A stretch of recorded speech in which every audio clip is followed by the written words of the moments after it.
السلام علیکم ناظرین، پروگرام اوپینین میں علی قاضی میں بلی کار آواں یاسر احمد ہم کو اسٹوڈیو میں جوائن کرتا سینئر تجزیہ کار علی قاضی صاحب. ویلکم علی صاحب. Thank you Yasir. علی صاحب صدر جی الیکشنز تھی وئی، زرداری صاحب جے उहे صدر थी विया. चयो वञे थो त सेकेंड टाइम पाकिस्तान जी हिस्ट्री में कोई सिविलियन सदर थियो आहे, पर गॾोगॾु जेको आहे उहो इहे ॻणियूं बि गॾु आहिनि त मुतनाज़ इलेक्शन आहिनि, गैराइनी इलेक्शन्स आहिनि. ॾिसो, हिन इलेक्शन में सदर ज़रदारी साहब जी जेका नंबर गेम हुई उहो त बिल्कुलु क्लियर हुई न. उन मूं तव्हांखे काफ़ी ॾींहंनि खां चयो पियो एम के वोट ॾींदी, तव्हां ॾिठो आख़िर में शुक्र आहे त वोट ॾिनई, मतिलबु उन को गुंजाइश ई कोन्हे. सो नंबर गेम ठीकु हो, पर ॿ ॻाल्हियूं हाणे करण जो सेंस छा. हिकिड़ी ॻाल्हि आहे बेसिकली त तव्हांखे उहो रिज़र्व सीटूं अगरि PTI वटि हलियूं बि वञनि हा त पोइ बि ज़रदारी साहब ई सदर थिया. ठीकु आहे, पोइ हींअर 200+ जो रेंज सां खटिया आहिनि, थोरो घटि रेंज सां खटिया. अच्छा चलो तव्हांखे सीटूं न ॾियणियूं हुयूं त तव्हां कोर्ट जो स्टे ते पाण बि उहो वोट न वठो आहे. हाणे तव्हां इहे मतिलबु तमाशो करे छॾियो न त यार हिकिड़ी ॿियनि जी सीटूं तव्हां खणी वेठा आहियो. पोइ हीउ जेको वॾो हीउ ॾिसो, अगरि हीउ को ॿियो दौरु हुजे हा त हिन ते वॾो सूबाईअ ताईं अस्पीअ ताईं अलाए छा छा नाला ॾिजनि हा. त पेशावर हाई कोर्ट जे फ़ैसिले खे चवनि था त उहो पंजाब ऐं ॿियनि सूबनि में लागू थोरी थो थिए. सवाल इहो आहे त हीउ सुभाणे अगरि पेशावर हाई कोर्ट हिकिड़ो फ़ैसिलो करे, लाहौर हाई कोर्ट ॿियो फ़ैसिलो करे, त पोइ छा सुप्रीम कोर्ट में वञिणो पवंदो? इहे छा अमेरिका थी विया आहियूं असीं जो रियासतनि जी अदालतूं जेके आहिनि उहो अलॻि फ़ैसिला करे सघनि थियूं पंहिंजे लाइ? इहो छा पिया भाई.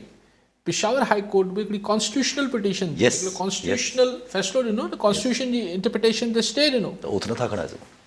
त तव्हां उनखे इहो चई करे माना सुभाणे लाहौर हाई कोर्ट जे फ़ैसिले खे पेशावर वारा न मञनि, इहो सभु करण जो तमाशो करण जी ज़रूरत न आहे. What I am trying to say कि ज़रदारी साहब खे त सदर थियणो हो, उहो फ़ैसिलो थियल हो, उहो इलेक्शन खां पहिरीं थियल हो. हाणे त मौलाना फज़ल रहमान साहब चवनि था त भई इन करे मूंखे हारायो हुयो पैसा ॾेई जो मूंखे ऐं मतां सदर थी वञा. अजीब ॻाल्हि त कुझु बि मतिलबु हीअ ॻाल्हि करण जी ज़रूरत कहिड़ी आहे?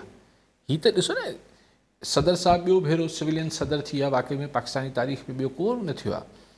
लेकिन हीअ हिकिड़ी ॿी शइ बि थी वई त जेका तजुर्बो हीअ जेके रिवायती तव्हां ॾिसो समूरी रिवायती पॉलिटिकल फोर्सिस असांजियूं सियासी पार्टियूं, चाहे पीपल्स पार्टी, नवाज़ लीग, MQM, AN, सभु सवाइ मौलाना फज़ल रहमान जे, उहे वरी हिकिड़े पासे थी बीह रहियूं PDM 2 में, PDM 1 में बि हुयूं.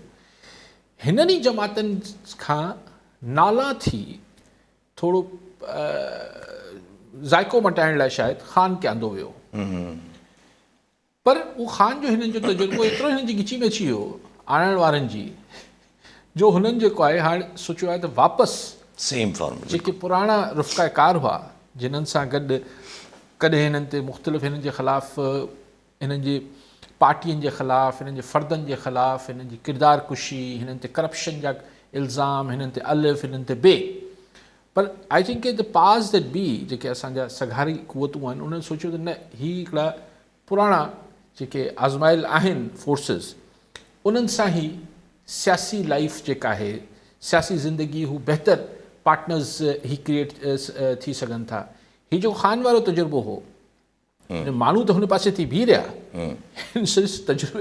हिन तजुर्बे जो सिर्फ़ु हिकिड़ो फ़र्क़ु इहो अची वियो त एस्टैब्लिशमेंट त वापसि उन्हनि ई फोर्सिस सां हिकिड़ी पंहिंजी पॉलिटिकल अंडरस्टैंडिंग क्रिएट करे वरिती ऐं हू सम्झनि था त हू वधीक कन्वीनियंट आहे. लेकिन हिन चकर में जेको माण्हू आम ख़ल्क़ जेका आहे उहा रिवायती फोर्सिस जे हथनि मां निकिरी वई काफ़ी हद ताईं, 100 सैकड़ो त न. हाणे उहा वापसि कीअं अचे, इहो मसइलो थी पियो. मेन मसइलो त उहो ई अची वेंदो न. पर हिन सां हिकिड़ो सुवालु ज़हन में अचे थो त ठीकु आहे सदर साहब त इलेक्ट थी विया, पर केॾो मतिलबु हिन इलेक्शन 2018 में बि ज़ाहिर आहे हिकिड़े जॾहिं इलेक्शन मुतनाज़ इलेक्शन्स हुया, छो जो प्री जेका आहे उहा प्री पोल रिगिंग तमामु घणी नज़र आई पई. हींअर त जेका आफ्टर पोल रिगिंग बि जेका आहे उहा कंटिन्यूअस आहे, हले थी पई. रिज़र्व सीटूं न आहिनि ॾियणियूं, ओथ ॿिए खां खणाइणा आहिनि, ऐं क्रश PTI जेको आहे उहो हलणो आहे. अञा बि ख़्यालु उहो ई आहे त न छॾिबो, अलफ़ थींदो, ॿिए थींदो. आइनी तरमीमूं कराइबियूं त जीअं 9 मई जे मुल्ज़मान खे जेको आहे उहो सज़ाऊं ॾेई सघजनि, मिलिट्री ट्रायल्स खे थोरो कवर मिली वञे. कॉलर हिन सां गॾु सुहेल शेख कराची मां। जी शेख साहब छा चवणु चाहींदा?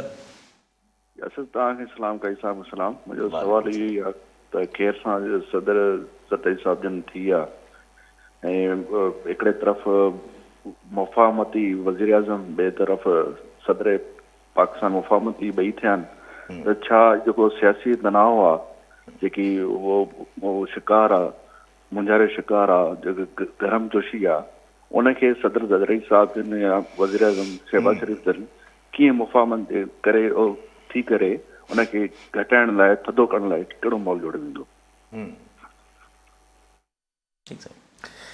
शेख साहब, मुफ़ाहमत बिल्कुलु शहबाज शरीफ़ साहब बि यकीन रखनि था, ज़रदारी साहब त मुफ़ाहमत जा सम्झा वञनि था एक्सपर्ट, लेकिन सवाल इहो आहे त हींअर कंहिंसां मुफ़ाहमत करणी आहे? हिकिड़ी पार्टी आहे जंहिंजे करे तव्हां चओ पिया हिकिड़ी जोश ख़रोश आहे या जेका तलख़ी आहे, हिकिड़ी पार्टी आहे PTI।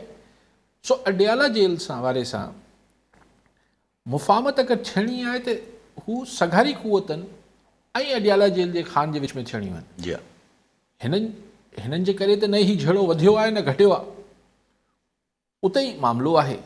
सो अगरि तव्हां चओ था त ज़रदारी साहब ऐं शहबाज शरीफ़ साहब हिकु टियाकड़ी जो किरदारु अदा कंदा त भई इस्टेब्लिशमेंट ऐं खान जे विच में जेके तलख़ियूं आहिनि उहे थधियूं कंदा, त शेख साहब हाणे शहबाज शरीफ़ साहब ऐं ज़रदारी साहब एॾा सादा बि कोन्हनि, भला इहे छो कंदा?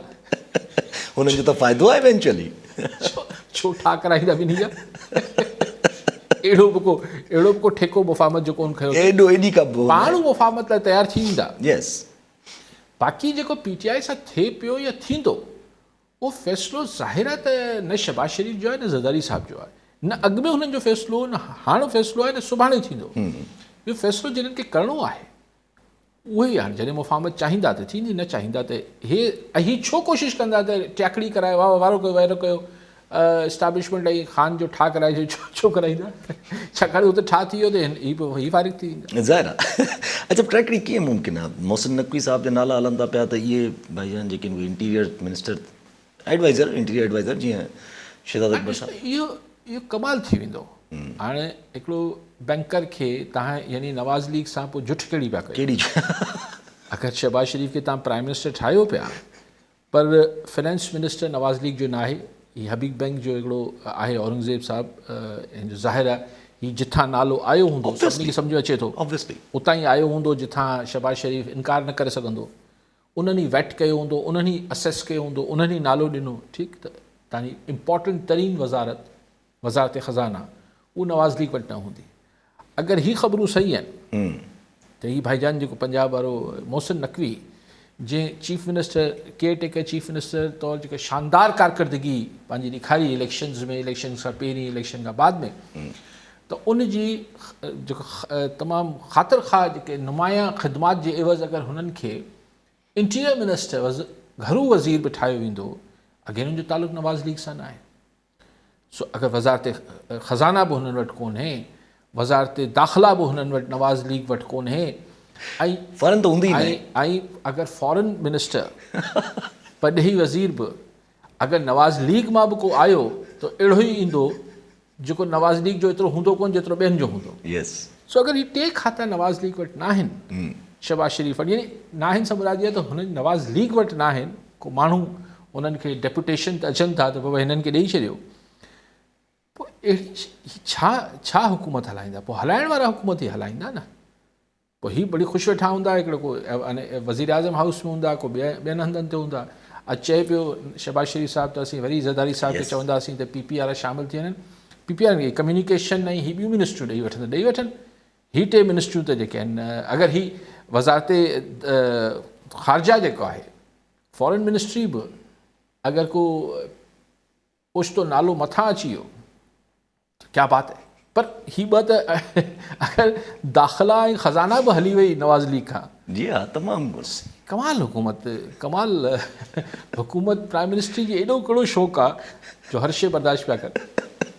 अच्छा पोइ माना हाणे जेको माण्हुनि वटि अक्सर बेशितर इहो बि सुवालु अचे थो पियो त हिकिड़ो त इहो त मुफ़ाहमत वारो, ॿियो इहो सुवालु अक्सर बेशितर हाणे क्रिएट थिए थो त ज़ाहिर आहे जॾहिं ॿई at the helm of affairs president house हुजे या प्राइम मिनिस्टर हाउस हुजे, उते उहे माण्हू वेठा आहिनि जेके दे विल डू एनीथिंग, मतिलबु इन सेंस के घणी ऑब्जेक्शनेबल या घणो फाइट करण वारा माण्हू, घणी रेजिस्टेंस करण वारा माण्हू न आहिनि, त पोइ हीअ गवर्नमेंट जेका आहे उहा छो हिन में रुकावट छो ईंदी, किथे न किथे छा मसइला? प्रेसिडेंसी त को मसइलो या रखनो पैदा करे नथी सघे न, एकड़ बेकड़ शयूं को समरी देर करे Yes, obviously, असेंबली जो इजलास न घुराए, सदर वटि आइनी इख्तियारात कई कोन। बाक़ी हाणे ज़रदारी साहिबु वेहंदो पंहिंजी पार्टी खे हुतां मैनेज कंदो, हिकिड़ी ॿी ॻाल्हि आहे। बाक़ी शहबाज शरीफ़ साहिब त हू छो रखनो पैदा कंदो, एग्ज़ैक्टली। लेकिन ॻाल्हि इहा हुजे थी यासिर साहिबु त टकराउ जेको आहे उहो शहबाज शरीफ़ ऐं कंहिं सगारी धुर जे विच में थोरी थींदो, पोइ या नवाज़ शरीफ़ साहिबु बि आहे, यस मेन, ऐं ॿिया मसाइल बि आहिनि। यस, ऐं ॻाल्हि इहा आहे त अगरि ही जेको बि ही नओं तजुर्बो थिए पियो, जेको PDM-1 जी सूरत में थियो, उहो त हिकिड़ी 15-16 महीननि जी हुकूमत हुई, त ही जेको जॾहिं ही डिघे मुद्दे जॾहिं हलणु शुरू कंदा त हिन में कई पॉलिसी मैटर्स ईंदा ऐं माण्हुनि जी एतिरी शदीद रद्दमल हूंदो, एतिरो शदीद कावड़ हूंदी त ज़ाहिर ही सियासतदान आहिनि, ही कुछ न कुछ ये चंदा सर जी इजाज़त हो तो थोड़ा हम लोगों को चुप ये करो, न वज़ारत ख़ज़ाना हुनजी ॿुधी रहियो हूंदो, न दाख़िला ॿुधी रहियो हूंदो, त ही हिकिड़ा फॉल्ट लाइन्स आहिनि। इहो कहिड़ी सूरत में ॿाहिरि निकिरंदा उनजी अगति त मुमकिन न आहे, पर हू जेको माण्हू शक कनि था त हीउ सेटअप हलंदो न, उन सबबु इहो त हिनजी जोड़जक ई जेका आहे उहा डिफेक्टिव आहे। अच्छा जीअं माण्हू अक्सर बेशतर तव्हां बि इहो ज़ाहिर सवाल हिकिड़ो रेज़ थियो त वोट त हलिया विया हिन वक़्तु जेके रिज़र्व सीटूं PTI जे हक़ जूं हुयूं, उनजे पंजाब में अंदरि जेके माण्हू इलेक्ट थी विया, जेके बि ख़ैर ॿियनि जी सीटुनि ते उन्हनि वोट त ॾेई छॾियो, पोइ जॾहिं हाणे सुप्रीम कोर्ट में या किथां बि अगरि माहौल थियो सुठो त PTI त चवे थी त सदर जा इलेक्शन बि ऑटोमेटिकली ॿीहर थींदा, त इज़ इट पॉसिबल? सर ॾिसो, इहो त पोइ एपेक्स कोर्ट जी इंटरप्रिटेशन ते आहे, पर मुंहिंजो ख़्यालु आहे त इलेक्शन्स त अंडू शायदि ई थियनि, इलेक्शन त बरक़रार रहंदा। हाणे ज़रदारी साहिबु ऐवान सदर पहुची वियो आहे, हाणे कुझु ॿियो थियो त ॿी ॻाल्हि आहे, बाक़ी त 5 साल हिते ई हूंदा ज़रदारी साहिबु। मूंखे ही इलेक्शन्स त ख़तमु थींदे नज़र नथा अचनि, पर अगरि सीटूं, छाकाणि त जवाज़ ऐं नंबर गेम इहा ई ॿुधाई वेंदी त हीअ सीटूं अगरि PTI खे वापसि मिली वञनि थियूं, तॾहिं बि नंबर गेम में जेको फ़र्क़ु आयो आहे वो ऐवान सदर जी जेका चूंड आहे उन में PTI जो कैंडिडेट महमूद अचज़ई पोइ बि न पियो खटे सघे, त अगरि बहाल थी बि वयूं, हुतां सुप्रीम कोर्ट जो ॾिसूं, अञा त मुंहिंजे ख़्याल में पहुता बि कोन्हनि, अञा रुगो दड़काईंदासीं सुप्रीम कोर्ट वेंदासीं, वञनि हले केस, पर आउं नथो सम्झां त सदारती चूंड जेका आहे उनखे केरु कलदम करार ॾींदो। पर फ़िलहाल त केरु उन्हनि जो अञा फॉर्म 45 वारा मसइला ई जेके आहिनि उहे अञा हल कोन थिया आहिनि, PTI जा त अॻिते अलाए कीअं थींदो। अच्छा हिकिड़ो ईअं में सवाल ज़हन में अचे थो त अॼु JUIF त वोट कोन कयो, माना JUIF हाणे पंहिंजो तसलसल इहो ई हलाईंदी त हू पार्लियामेंट खां ॿाहिरि ई वेंदा, GDA वारनि अञा ताईं कोन खयो आहे हलफ़, न खयो उन्हनि अॼु बि, बाक़ी अख्तर मेंगल साहिब अॼु वोट करे आया, मतिलबु किथे न किथे अञा ताईं कुझु न कुझु डिसीशन्स, कुझु पार्टियूं जेके आहिनि उहे लिंगर ऑन कनि थियूं पई त भई कयूं एक्सेप्ट सिस्टम खे, न कयूं एक्सेप्ट। न ॾिसो, JUI त हाणे क्लियर थी वई त हू हिन सिस्टम खे एक्सेप्ट न पई करे। जी हा, जमात इस्लामी, लेकिन जमात इस्लामी ऐं JUI ठीकु आहे, GDA ठीकु आहे, GDA जी 2 सीटूं आहिनि, अञा उथ न खयो आहे, उन्हनि बि उथ न खयो आहे, लेकिन ही मुंहिंजे ख़्याल आहे इंतज़ारु हाणे ही हिकिड़े पासे सरकारी जोड़जक थी अॼु अंत थियो, हाणे सेनेट जी इलेक्शन बाक़ी थियणी आहे, त पोइ ही पाण खे को न को मुल्की सतह ते को इतिहाद ठहंदे नज़र ईंदो, जंहिंमें ही समूरी पार्टियूं को MRD टाइप, को PDA टाइप, को हिन टाइप PDM टाइप को इतिहाद ठहंदे नज़र ईंदो, ऐं पोइ हिकिड़ी मुस्तक़िल हिकिड़ो पंहिंजो प्रेशर क्रिएट कंदा, जंहिंजो नतीजो को हिकिड़े ॾींहं में कोन निकिरी ईंदो, पर हिकिड़ी कॉन्स्टेंट ही ऐं PTI खे बि हीअं ज़रूरत महसूसु थिए थी त हू हिकिड़ो पंहिंजो पॉइंट त प्रूफ करे विया आहिनि त भई माण्हू हुननि सां गॾु आहिनि, हाणे हुननि खे इहो बि साबित करिणो आहे त असांखे ॿियनि सियासी पार्टियुनि सां को एलर्जिक न आहियूं, असांखे एलर्जी कोन थी थिए हुननि सां, त ऐं हिकिड़ो पॉलिटिकल प्रोसेस में हलणु चाहियूं था। हिन विच में ज़ाहिर फ़र्द हुजनि था न असांजे मुल्क में त Exactly. फ़ैसिला फ़र्द कंदा आहिनि, थी सघे थो फ़र्दनि जो को मूड चेंज पियो थी वञे। ऐं सभु हिकिड़ी ज़ाहिरा ॿिए हीअ जेके गॾु थिया आहिनि हिननि जो त हिकिड़ो एजेंडा आहे त इमरान ख़ान ज़ाहिर हिकिड़ो वरी हिकिड़ी PTI वॾी पावरफुल पार्टी आहे त अगेंस्ट देम हिकिड़ो एजेंडा मौजूदु आहे। हिननि सभिनीनि वटि त हिकिड़ो कॉमन फैक्टर छा आहे, बसि सिर्फ़ु धांधली? सर धांधली बि आहे न, धांधली को नंढो फैक्टर त न आहे न, ही पार्लिमानी सियासत कनि था ऐं जेको बि पार्लिमानी सियासत करे थो उन लाइ अगरि इलेक्शन ई फेयर न आहिनि, बोगस आहिनि, त इन खां वॾो त ॿियो को इतिहाद लाइ नुक़्तो थी नथो सघे। हिन खां वॾो कहिड़ो नज़रियाती इतिहाद बाक़ी कंदा? नुक़्तो इहो वॾो आहे त भई इलेक्शन फेयर करायो। बट दैट विल एंड कि जेसि ताईं ही गवर्नमेंट वञे पोइ इन ते बि त वरी क्वेश्चन न, ही मिड टर्म इलेक्शन जो मुतालबो थींदो। Exactly. ऐं ॾिसणो इहो आहे त पर मुंहिंजे ख़्याल आहे सेनेट इलेक्शन आहिनि, पोइ ही IMF वारा अची वेंदा, हिन में हिन खे थोरो टाइम लॻंदो। ऐं IMF वारनि बि कल्ह जेको ख़ान जे ख़त जे जवाब में हाणे सभिनी हिकिड़ो ई पासो हलायो आहे, पर आउं हुन में हिकिड़ो ॿियो पासो ॾिसां थो।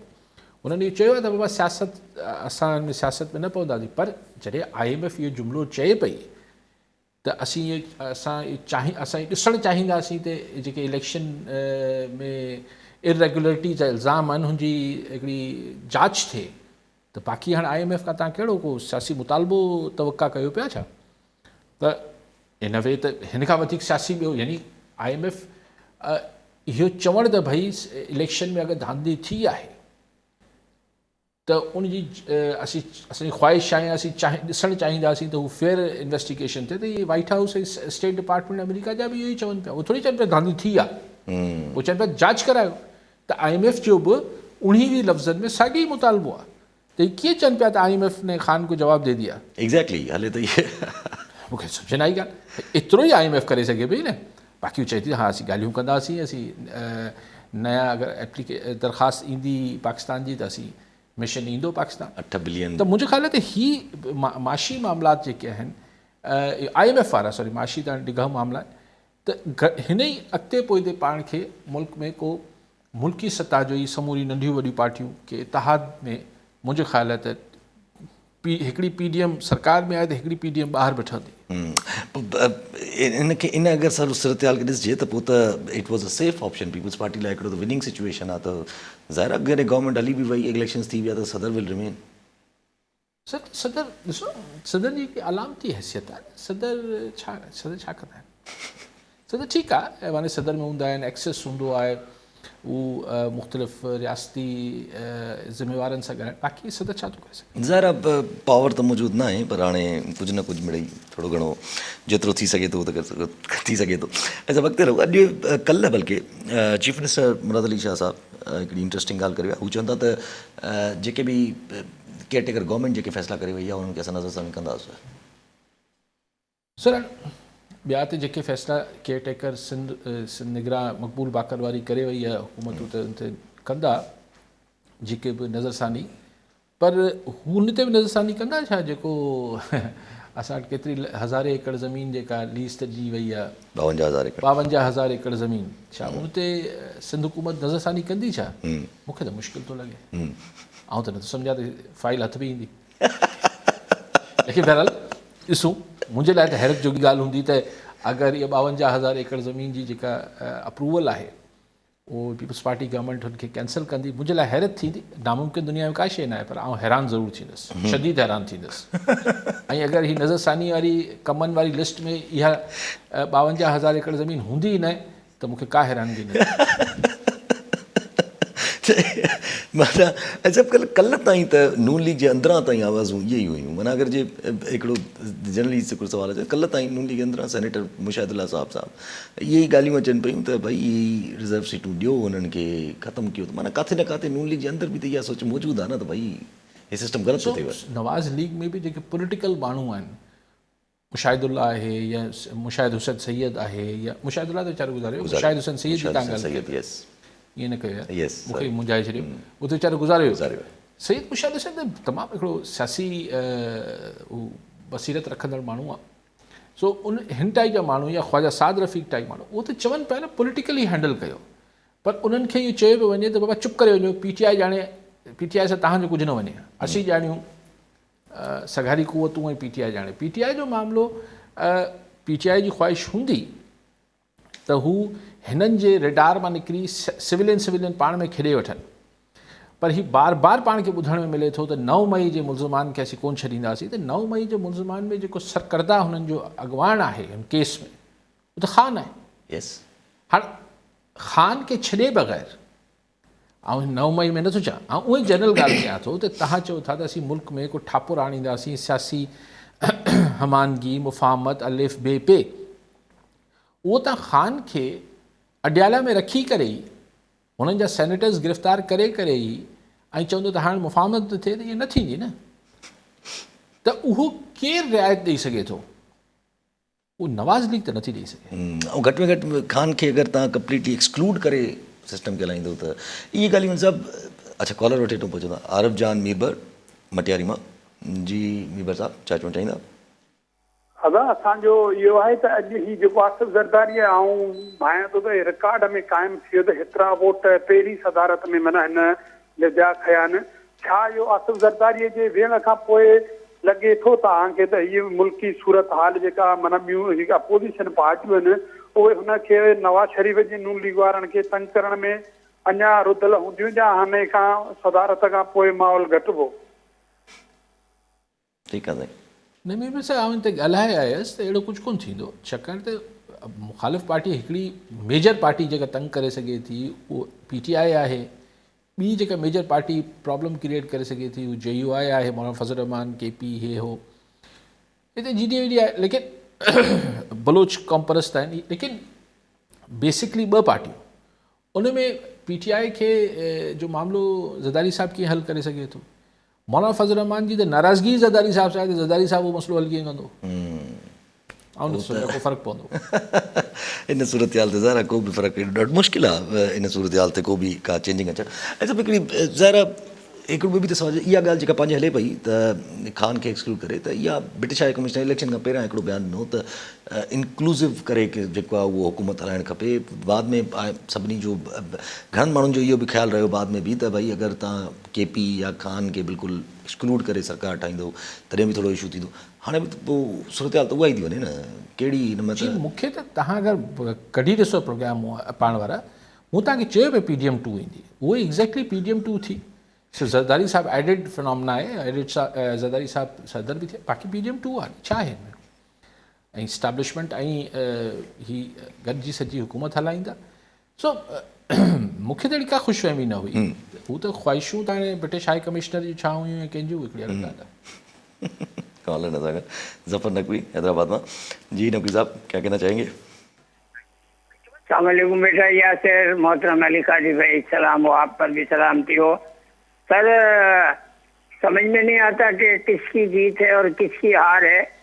खेल तो सारा हम जानते हैं, सब लोगों के सामने किस तरह प्रीपेयर्ड इंजीनियर्ड सारा कुछ होता है। लेकिन मैं समझता हूँ काजी साहब, एक लिहाज से एक पाकिस्तान पीपुल्स पार्टी को उस पार्टी पर तो फतह हासिल हुई है जिसने बेचारे आसिफ जरदारी की जबान काटी थी, कभी पेट फाड़ के दौलत निकाल रहा था, कभी उसको सड़कों पे लड़काने की घसीट रहा था, तो हमारी शहीद मोहतरमा के साथ ज्यादती की थी। कम से कम इतना तो है, तो वो इतना तो हुआ, कुछ लोग पहचाने गए। वो बार बार अभी भी वजीर आजम साहब ऐवान सदर में जाके मुबारकबाद दे के आए हैं। हालात कुछ भी हों, अब तो जाहिर है कि वो इन्हीं के हाथों में है जो इख्तियार रखते हैं। लेकिन पीपुल्स पार्टी को एक तरह से अखलाकी फतह हुई है। इनके जद्द अमजद जो वो माशाल्लाह मालूम तैयारे में उड़ गए थे, वो सारे के सारे अब अगर इन्हें गैरत होने तो कभी ये पीपुल्स पार्टी से नेगेटिव बात ना करें ना, दब के रहें। एक दूसरे की जरूरत पड़ती है, पार्टी फिर नजरियाती तौर पे, पर हालात कुछ भी हो, मुझे नहीं लगता कि चलेगी बजट के बाद ये गवर्नमेंट या जो कुछ भी होगा। लेकिन जरदारी साहब की जो जीत है वो PMLN की हार है सर, रोशनी डालें सर। नकी साहब, जैसे आपने अपनी गुफ्तगू के आगाज़ में कहा कि आप नहीं, कि हम भी नहीं कह सकते किसकी जीत है किसकी हार है, लेकिन फिर आप खुद ही बता रहे हैं कि जरदारी साहब की जीत है। तो अब बात यह कि उन्होंने ये सब कुछ जरदारी साहब के साथ या पीपल्स पार्टी के साथ नवाज़ लीग वालों ने किया, तो नवाज़ लीग को पहले गले तो फिर जरदारी साहब ने ही लगाया कि उनका पहले भी प्राइम मिनिस्टर बनवाया था, PDM 1 में भी, PDM 2 में भी बना के दिया है। सारी कंपेन नवाज़ लीग के ख़िलाफ़ बिलावल साहब ने चलाई, फिर उन्हीं को अब उन्हीं की गवर्नमेंट के साथ हैं। तो ठीक है, आप ऐसा समझें। मैं वैसे नकवी साहब चूँकि पुराने, अक्सर उनकी गुफ्तगू से लगता है तो अंदर से एक पुराना ज्याला भी अभी बात कर रहा था महसूस हो रहा था मुझे। तो ठीक है, अच्छी बात है। आप ऐसे इसकी ऐसे भी तशरीह कर सकते हैं जैसे आपने फरमाया, और नवाज लीग वाले कुछ उसकी उल्टी तशरीह भी कर सकते हैं कि ये सब कुछ भी हमने किया, फिर भी देखें हम हमारे वोटों से बने हैं सदर, बिल्कुल जैसे पीपल्स पार्टी के वोटों से शहबाज शरीफ साहब वज़ीर आज़म बने।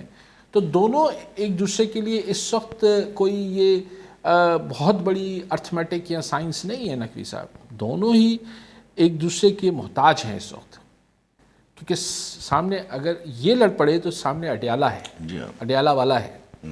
तो इस वक्त इनके पास चॉइसेस नहीं है, इनके पास मुफाहमत के अलावा और कोई चॉइस ही, कॉम्प्रोमाइज़ के अलावा और कोई चॉइस ही नहीं है।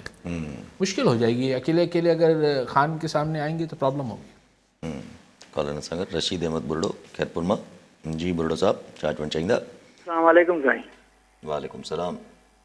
साईं, काज़ी साहब सां ॻाल्हाइणो हुयो, इहो पुछणो हुयो त फॉर्म 45 त ठीकु आहे, थी वियो, या त उहो कूड़ो आहे जेके हारियल मेंबरनि वटि आहिनि उनखे कीअं असां सच करे ॾेखारियूं, उहो कनि था पिया फॉर्म 47 में। हाणे जेकॾहिं फॉर्म 45 जूं मार्कूं वञी बीहनि थियूं 32 माना फेल आहे असांजे आम इम्तिहान में, पर उनखे पास करण लाइ ग्रेस मार्क जीअं न उस्ताद ॾींदा आहिनि त यार हीअ ग़रीब आहे, मिसकिन आहे, इनखे पास करे छॾ, छोकिरे जो साल निकिरी वेंदो। छा हिते बि ईअं कयो वियो आहे? महिरबानी। ठीकु साईं। ॿियो बि कॉलर मीर एजाज़ टालपुर टडोजा मोहम्मद मां। जी टालपुर साहब, छा चवणु चाहींदा? तव्हांखे काज़ी साहब खे सलाम हुजे मुंहिंजो। काज़ी साहब, तव्हां नेशनल झरगे जी ॻाल्हि करो था, क़ौमी मुफ़ाहिमत जे तहत सभु पार्टियूं गॾिजी मुल्क खे क्राइसिस मां कढनि, त हाणे तक़रीबन सभु पार्टियूं गॾु सवाइ PTI जे। ॾिसो न, सदर बि अॻे कोन, PDM 1 में सदर जेको हो PTI जो, हीअं सदर बि हिननि जो आहे, इस्टेब्लिशमेंट बि हिकिड़े पेज ते। हाणे सिर्फ़ु PTI जेकॾहिं हिन गॾिजी पए त इहो हिकिड़ो ग्रैंड जरगो थी वेंदो मुल्क खे क्राइसिस मां कढनि, पर इहो ख़ान साहब जे जींस में ई कोन, इंतिशार खां सवाइ आहे ई कोन। तव्हां ॾिसो 13 में जॾहिं इलेक्शन थी तॾहिं बि ही 4 हल्का 35 पंचर बयानिया ठाहिण जो बि कारीगर इंतिशार आहे। पोइ पंहिंजियूं असेंबलियूं ख़ुदि छोड़ियूं, पोइ सूरी साहब जा रवैया ॾिसो, पोइ साइफर खे ॾिसो, पोइ ही ॾिसो। हाणे जेकॾहिं न ठहंदो पोइ वक़्त ते इंतज़ारु कोन थो करे। हाणे सवाइ उन KP खे हुकूमत में जेका अॻे ईंदी हुई, बाक़ी हिन खे मिलियो त कुझु कोन्हे ऐं मिलंदो बि कुझु कोन्हे। सिर्फ़ु वोट माण्हू ॾियण सां त पाकिस्तान साईं हिते त पोइ सभिनी धुरियुनि सां गॾु हलणो पियो। भुट्टो साहब जो कॉलो 2 क़दम सियासत में अॻिते हिकिड़ो पोइते बि खणणो पए थो, पर ख़ान साहब में उहो आहे ई कोन, ज़िद आहे, अना आहे, चोर फिलाणा ॻाल्हाइण लाइ तयार ई कोन, पोइ इहो कीअं मसइलो हल थींदो? महिरबानी। ठीकु आहे साईं। अब बुरड़ो साहब आहे, अबड़ो साहब आहे?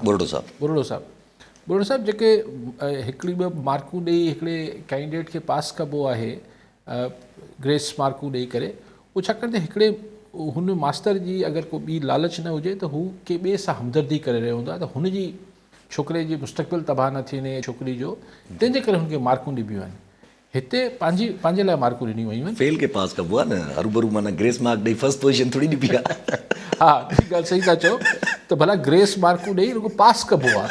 हिते त ॿिए खे, ग़रीब जे छोकिरे खे फेल करे हुनखे ही ॿियो किसो आहे साईं, जीअं असां वटि बोर्ड्स में थींदो आहे त जेको मतिलबु जेको पैसा नथो ॾिए उहो ॿार जी पोज़ीशन खे खाई करे ऐं पैसा वठी ऐं हिकिड़े ॿिए खे पोज़ीशन ॾिबी आहे। हीउ किसो बुरो साहब तव्हां मिसाल ते फिट नथो अचे, हीउ थोरो ऊंधो किसो थी वियो आहे।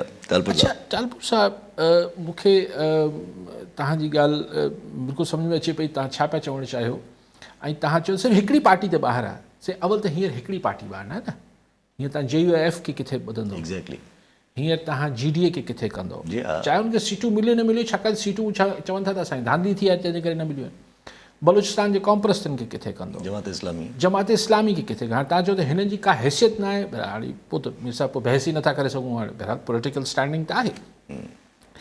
अच्छा चलो, हिकिड़ी पार्टी जंहिंखे तव्हां चओ पिया ऐं बावजूदि जेको मीर साहब हाणे चवनि था त साईं यार ॻाल्हि बसि हाणे 4 हल्का ही अजाई ॻाल्हियूं थो करे साईं हेॾी सारी दीदा दिलि मतिलबु दानिस्तार ॾींहुं ॾिठे ही सॼी रिगिंग थी आहे तव्हां चओ था त बसि ख़ैर ख़ैर ख़ैर मीर साहब उहो चओ चलो चलो चलो आगे बढ़ो आगे बढ़ो त मूंखे इहो सम्झायो त अगरि ही हिकिड़ी पार्टी चलो जहिड़े बि रिज़ल्ट निकिता अगरि हिनखे रिज़र्व सीटूं बि ॾेई छॾी त सही ही तक़रीबन 40% ऑफ पार्लियामेंट आहे यस ही हिकिड़ी पार्टी छा थींदी आहे तव्हां चवणु चाहियो पिया त जंहिंखे हिकिड़ी पार्टी खे 2 सीटूं मिलियूं ऐं हिकिड़ी पार्टी खे 125 सीटूं मिलियूं हिकिड़ी थींदी छा न हू हिकिड़ी पार्टी जंहिं वटि अगरि हिनखे PTI खे रिज़र्व सीटूं ॾियनि त मुंहिंजे ख़्याल 115 118 ते वञी किथे बीहंदी सो 300 350 जी थोरी लेखे पार्लियामेंट में अगरि 125 सीटूं रखंदड़ पार्टी खे त हिकिड़ी पार्टी कीअं पिया चओ साहिबु इहो थोरो जेका ॻाल्हि हुजे उहो कजे तव्हां चओ था त सही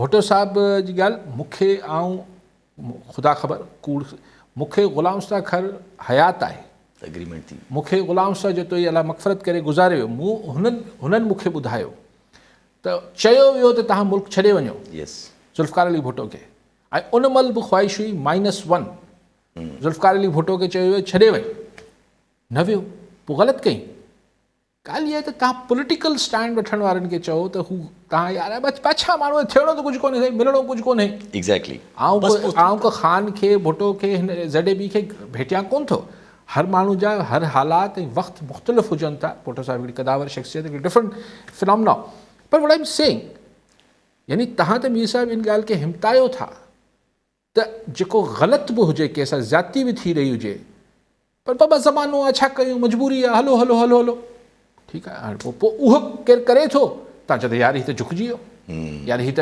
मतिलबु हीअ त साईं दबाव बर्दाश्त ई न करे सघियो यस हिकिड़ी ॻाल्हि कजे न ॿी ॻाल्हि बि साईं हिकिड़ी कई इंट्रस्टिंग चऊं था पिया पर ॻाल्हि वठी ॾियूं नबी बख़्श ताईं कश्मीर मां जी ताईं साहिबु छा चवंदा साईं सलाम अलैकुम तव्हांखे यासिर साहिबु वालेकुम सलाम ख़ासि करे साईं वालेकुम सलाम साईं अॼु जेको थियो आसिफ अली ज़रदारी साहिबु पाकिस्तान तारीख़ में ॿियो भेरो सदर थियो आहे ऐं खटे थियो आहे जंहिं नमूने बि माण्हू तनक़ीद कंदी न कनि सिंध जे माण्हुनि खे अञा ताईं आसिफ अली ज़रदारी जी सियासत हज़म न पई थिए ॾिठो वञे त हिकु पासे रिजिडिटी आहे इमरान ख़ान वारी ॿिए पासे आसिफ अली ज़रदारी जी फ्लेक्सिबिलिटी साबित थियो आहे फ्लेक्सिबिलिटी खटियो आहे अॼु हिकिड़ो तारीख़ साल तव्हांखे ॿियो बि थियो आहे ज़ियाउल हक़ जे पुटु एजाज़ उल हक़ आसिफ ज़रदारी खे वोट कयो आहे इहा केॾी वॾी तब्दीली आहे सियासत में यकीनन हिकु ॻाल्हि ॿ ॻाल्हियूं ॿियूं थींदियूं आहिनि पर हीउ जेको थिए पियो पाकिस्तान जे लाइ मां सम्झां थो बहितरी थिए थी ऐं असांखे अॻिते सोचणु घुरिजे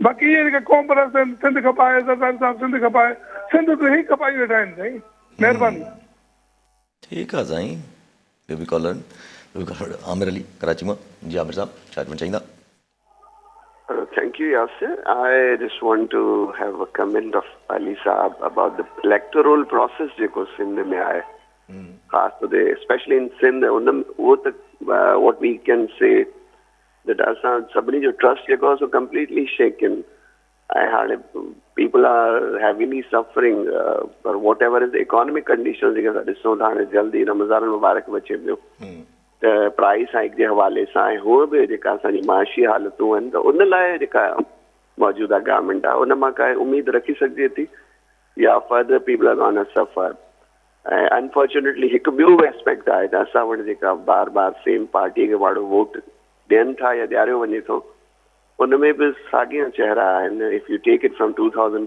टू टिल नाउ 24 तक हार्डली को हिकु ॿ डिस्ट्रिक्ट्स हूंदो बाक़ी जॻहनि ते साॻिया ई नुमाइंदा बार बार अचनि पिया त उन्हनि जो त उहो ई माइंड सेट आहे त they are not people friendly त इन हवाले सां जागृत आहे या इन हवाले सां बहितरी जी का उमेद रखी सघिजे थी या we have to keep suffering and keep cursing on TV and everyday life thank you भैया ठीकु जी तव्हां कहिड़ो सवाल टालपुर साहिबु ॻाल्हि जेका कई त ख़ान जे DNA में ई चई ॻाल्हि करणु न आहे त उहो पाचकज़ई साहिब खे त ठाहियूं सदर JUI सां ॻाल्हाइण लाइ तयारु आहिनि न ठीकु आहे उहो त हाणे उहा ॻाल्हि त मतिलबु हिकिड़े अंदाज़ में ऐं हिकिड़े हद ताईं त ख़ान जो पोस्चरिंग जेका आहे उहो हिकिड़ी रिजिट ऐं हिकिड़ी भई आऊं बसि हिकिड़ी ॻाल्हि ते बीहण वारी जेका हुनजी आहे हिकिड़ी प्रोफाइल ठहियलु आहे हाणे साईं हुनजो इहो ई प्रोफाइल एग्ज़ैक्टली हुनजे सपोर्टर्स जो ग्राफ वधाईंदो वञे पियो।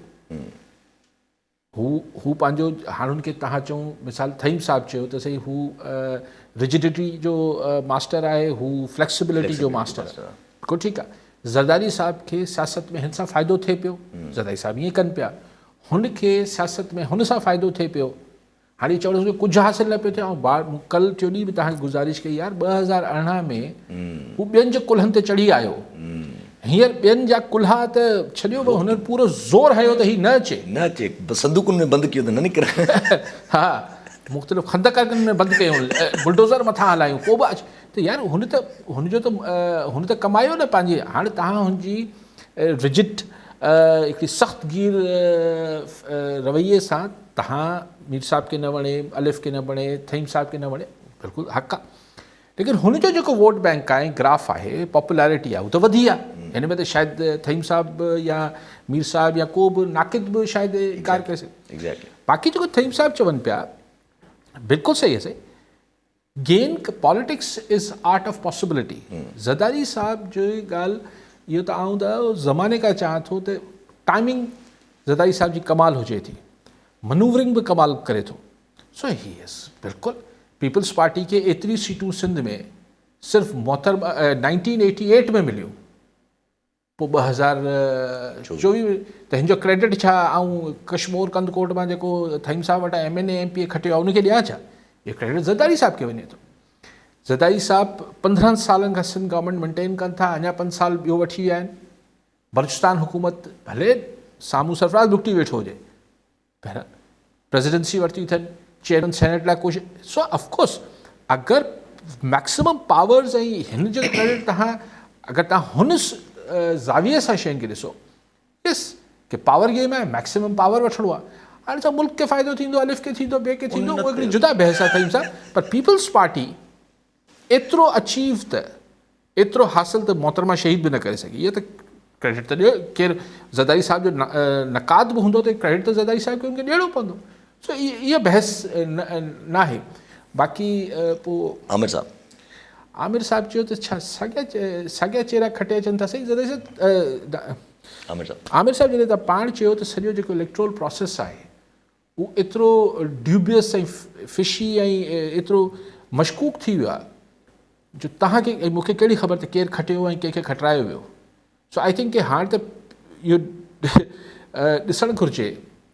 यानी असां इलेक्शन वारे ॾींहं ते वेठा हुआसीं, 20% 22% खां वधीक टर्नआउट न हो, रिज़ल्ट आयो त 45-46 टर्नआउट हो। सो ख़ुदा ख़बर ख़ामोशी सां केरु वोट विझी वियो हुजे त उहो त तव्हां यूसी कॾहिं इलेक्शन फेयर थिए त ख़बर पए त साॻिया माण्हू ईंदा 2002 वारा या ॿिया ईंदा। साईं जी हिकिड़ी ॿी ॻाल्हि साईं चवनि था त जॾहिं शक्लूं साॻियूं आहिनि त बज़ाहिर उहे पीपल फ्रेंडली त न आहिनि, त पोइ न ई इकोनॉमिक शिफ्ट अचण जी का उमेद रखिजे, न ई कुझु। ॻाल्हि उहा ई आहे त पीपल फ्रेंडली त उहो हूंदो जेको पीपल जे आसिरे ते अचे न, उन्हनि ते मां रिलाए कंदो। अगरि तव्हांखे मूंखे इहो हुजे त तव्हांजो मुंहिंजो शो केरु ॾिसे न ॾिसे असांखे उहो ई फ़ाइदो थिए पियो। त पाणे त वई उबासी ॾियूं, 10 मिंट माठि करे हिक ॿिए जे मुंहं में ॾिसंदा रहूं हिकिड़े शो खे। सो इहो त ज़ाहिर जेका शइ माण्हुनि जी मोहताज हूंदी उहा ई पोइ शइ या धुर जेका माण्हुनि जी क़दुरु बि कंदी न। ऐं सिंध लाइ सभिनी लाइ नथो चवां, हिकिड़ी जनरल हिकिड़ी इन प्रिंसिपल ॻाल्हि कया पियो। बर्तानिया में ॾिसो, अॼु मूं पढ़ियो पिए त हू कहिड़ी मे हुई, थेरेसा मे जेका अॻूणी वज़ीर आज़म हुई, हाणे हू बि छॾे वई। जा ईंदड़ इलेक्शन चए थी हिन साल थियणा आहिनि, चए आउं न विढ़ंदसि। ऐं 100 खनि टोरी जा जेके मेंबर्स अॻूणा कैंडिडेट्स आहिनि, छाकाणि त हुननि जेका सर्वे अचे पई माण्हुनि मां त हिन दफ़े कंज़र्वेटिव्स कोन था खटनि, नथा खटनि, ॿिया ईंदा त हू पंहिंजी इज़त बचाइण लाइ त इलेक्शन में ई चवंदासीं, इलेक्शन ई न वणंदासीं। हाणे इहो हूंदो आहे पब्लिक जो भउ ऐं पब्लिक जी गिरफ़्त। असां वटि इहो कमु पब्लिक खे ॾिनो ई न वियो आहे। सो पोइ इहो थिए थो। अच्छा, नंढिड़ो कमेंट ॾिनो अॼु मरियम नवाज़ शरीफ़ साहिबा कुझु पंजाबियत ऐं माना हीअं ॾेखारणु चाहियो त क़ौम परस्ती पंजाब यादि रखे। ऐं ॾाढो ख़ुशि थियसि बीबी जो। अञा मूं पूरो बयानु कोन पढ़ियो आहे मोहतरमा मरियम साहिबा जो। सुठी ॻाल्हि आहे, तव्हांजे अंदरि बिल्कुलु पंजाबियत हुजणु खपे। पंजाबी ॿोली सां, मादरी तव्हांजी ॿोली आहे, सभिनी ॿोलियूं मिठियूं आहिनि। बिल्कुलु तव्हां पंहिंजी ॿोली जी क़दुरु कयो, पंहिंजी पंजाबियत जी क़दुरु कयो, पंहिंजे पंजाबी हुजण ते फ़ख़्रु कयो। पर अगरि को बलोच या सिंधी बलोची या सिंधी थिए त उनखे तासुब जो नालो न ॾियो। यस। को पख्तून अगरि चए आउं पख्तून आहियां, को बलोच अगरि चए त आउं बलोच आहियां, फ़ख़ुरु आहे त पंहिंजो। चओ त तव्हां पाकिस्तानी आहियो। बाक़ी पंजाबियत हुजणु सही आहे, बाक़ी सिंधी हुजणु ग़लति आहे। आउं त चवां थो बिल्कुलु पंजाबी कल्चर मल्हायो भाई। तव्हां पंजाबी ॿोली जो को अञा उनजी को लपी ठाहियो, तव्हां वटि पंजाबी में लपी कोन्हे। पर अगरि ॿिया चवनि पिया त उन ते फ़ौरन जेको आहे पाकिस्तानियत जो हू लेक्चर ॾेई ऐं हुनखे चओ त तूं तासुब करी थो, इहो न कयो। बाक़ी बिस्मिल्लाह, तव्हां पंजाबी आहियो, बिल्कुलु असां तव्हां ख़ुशि आहियूं, तव्हां पंजाबी आहियो, असीं सिंधी आहियूं। जी हा, ठीकु आहे, फिर इहो ई पाकिस्तान असांखे बि मञो। असीं हा बिल्कुलु पाकिस्तान इहो ई आहे न। छा पाकिस्तान ठहण खां पहिरीं त को पाकिस्तानी क़ौम त हुई कोन। एग्ज़ैक्टली इहो ई हुआ न, पंजाबी हुआ, सिंधी हुआ, बलोच हुआ, पठान हुआ, सराइकी हुआ। जी हा, ठीकु आहे। वॾी महिरबानी साहब। नाज़रीन, अॼु जे प्रोग्राम जो पूरो थियो। वरी ईंदड़ प्रोग्राम में